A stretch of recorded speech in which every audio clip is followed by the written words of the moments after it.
Political violence is terrible. Whatever you think about Donald Trump, what happened to him was terrible, and to those people at the rally was terrible. Shortly after the shooting, we saw another victim, a whole group of people actually, that no one's talking about as victims.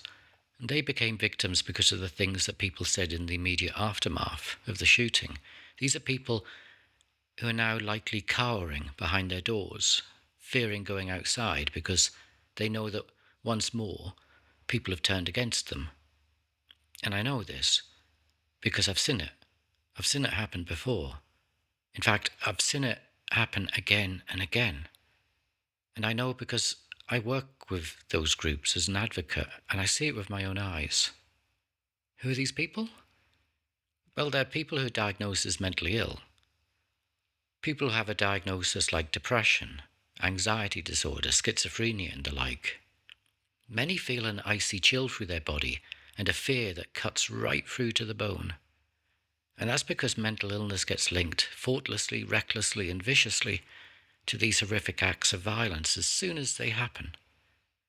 Because violence gets linked with mental illness, it's almost assumed as self-evident that someone who is violent is mentally ill. But it's simply not true.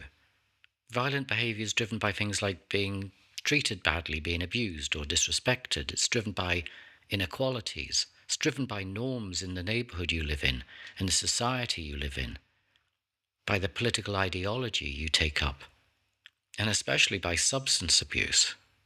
The research into this shows that mental illness is often not a main driver. In fact, when you remove those other things when investigating the characteristics of violent behavior, you soon discover that mentally ill people are less violent than non-mentally ill people.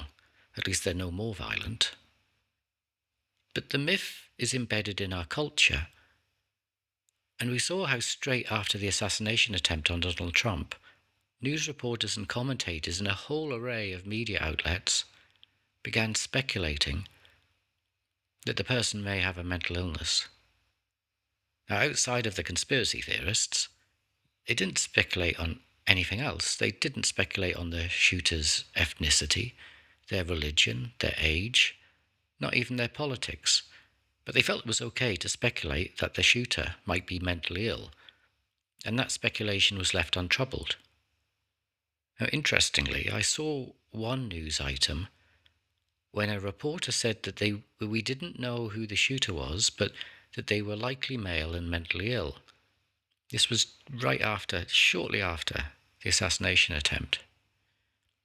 The news anchor jumped in and said, well, we can't say whether they were male or not. We just don't know at this stage.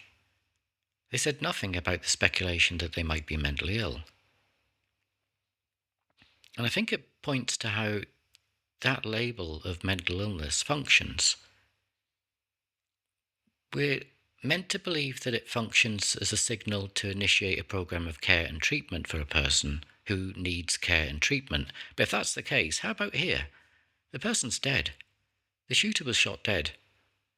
So I think that at these moments it becomes clear that the label's also being used to give us a sense of security, however falsely, that the danger has passed.